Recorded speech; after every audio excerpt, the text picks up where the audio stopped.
روزگار شیرین مردم در ولایت زیبای بلخ باستان.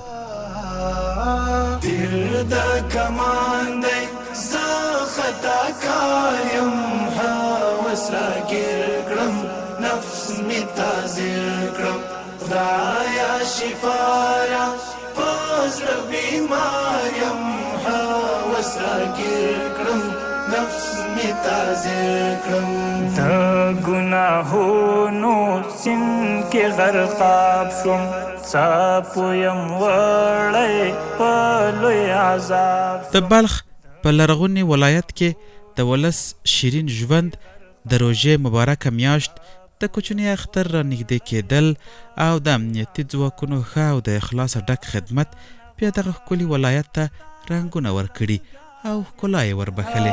اوس راګیر کړم نفس مې تعذیر کړم تیر دا کمان دی زه خطا کایم اوس راګیر کړم نفس مې تعذیر کړم.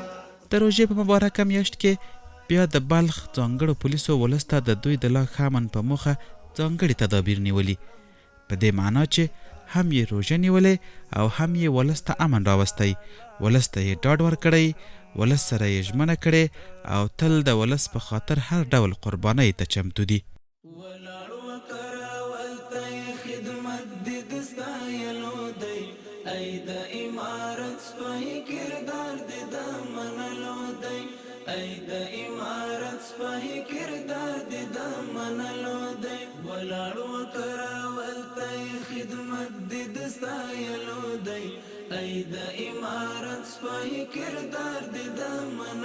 دلته د ملت خدمت لپاره راغلي یو چې پین اچولی ده او ملت کې ډاډه اوسېږي چې هېڅ امن امنیت لپاره راغلي یو. دوی د خپلو هڅو په دوام د کابل نه وروسته په بلخ ولایت کې هم ولس ته روژه ماته توضیح کوي او له دوی غواړي چې د خپل امنیتي ځواکونو سره لا نوره همکاري وکړي. السلام علیکم.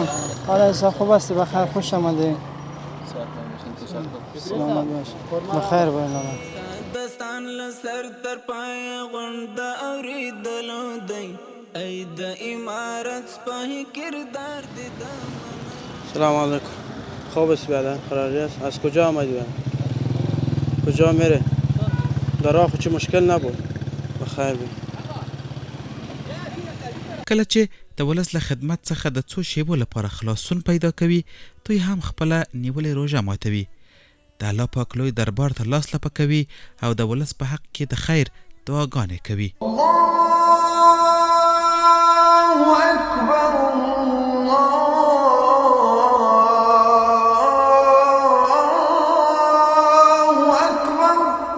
فلا يعلم إذا بعثر ما في القبور وحصل ما في الصدور إن ربهم بهم يومئذ لخبير. خپل لمونځ په جماعت سره ادا کوي او بیرته د تل په شان خپلو سپېڅلو دندو ته ورګرځي. السلام عليكم ورحمة الله. السلام عليكم ورحمة الله. اللهم حسن مرادنا ويسر أمورنا بجاه حبيبك ورسولك النبي الأمي محمد وعلى آله وأصحابه أجمعين برحمتك يا